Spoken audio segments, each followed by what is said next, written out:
एक बड़ा ही धनवान आदमी एक गांव में रहता था। जैसे कि ज्यादातर पैसे वालों को होता है, इस धनवान सेठ को भी अपने पैसों का घमंड था। वह जिस गांव में रहता था वहां पर ज्यादातर लोग किसान थे। इन सभी किसानों के पास जितनी जमीन थी उससे कई गुना ज्यादा जमीन इस सेठ के पास थी। कई गरीब किसान तो इसके लिए इसके खेतों में काम करते थे। इसी गांव में मोहन नाम का एक बड़ा ही मेहनती और सच्चा किसान रहा करता था। मोहन का परिवार थोड़ा बड़ा था। उसके परिवार में उसके बूढ़े माँ बाप, पत्नी और 3 बच्चे थे जो अभी काफी छोटे थे। मोहन के पास ज्यादा जमीन नहीं थी, लेकिन जितनी भी थी उसमें वह बड़ी मेहनत करता और अपने परिवार का पेट पालने लायक अनाज उगा लेता था। बाकी के किसान भी ये देखकर हैरान रह जाते कि कोई कैसे इतनी सी जमीन में इतना ज्यादा फसल उगा सकता है। एक वर्ष उस गांव में काफी ज्यादा बारिश हुई, जिसके चलते कई किसानों की फसलें बर्बाद हो गई, जिनमें से एक मोहन भी था। अब मोहन धर्म संकट में पड़ गया, क्योंकि उसके परिवार में उसके अलावा कोई और कमाने वाला था नहीं और अपने परिवार को भूखा मरते हुए वो देख नहीं सकता था। वह जानता था कि इस गांव में अगर कोई उसकी मदद कर सकता है तो वह वही घमंडी सेठ है, जिसने गांव के कई अन्य गरीब किसानों को या तो कर्जा दिया है या तो अपने यहाँ काम पर रखा हुआ है। हाथ पर हाथ धरे बैठे रहने के बजाय उसने इस सेठ के पास जाने का फैसला किया और एक दिन उनके पास पहुंच गया।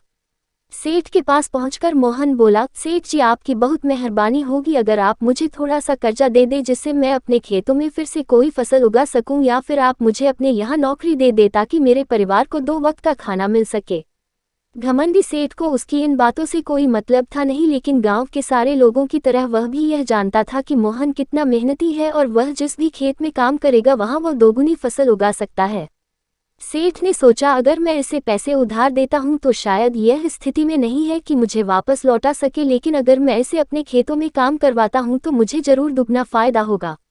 सेठ मोहन से बोला, देख भाई, पैसा तो मैं तुझे दूंगा नहीं और मेरे पास अभी खेतों में काम करने के लिए कई किसान पहले से मौजूद है, लेकिन तुझ पर तरस खाकर मैं तुझे अपने खेतों में नौकरी देता हूं, पर मैं तुझे इसके लिए ज्यादा पैसे नहीं दूंगा।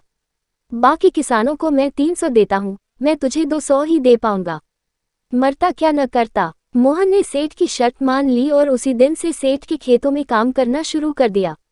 2 महीनों तक नियमित वो सेठ के खेतों में जाकर कड़ी मेहनत करता और देखते ही देखते 4 महीने का काम उसने अपनी मेहनत से 2 महीनों में ही खत्म कर दिया। सेठ उसके काम से काफी खुश था, लेकिन वह कभी उसको यह जताता नहीं था। जब सेठ ने देखा कि उसका खेतों का काम अब खत्म हो चुका है, अगर वह मोहन को काम से निकाल देता है तो उसके 2 महीनों के पैसे बच जाएंगे, तब सेठ ने मोहन को काम से निकालने का फैसला किया।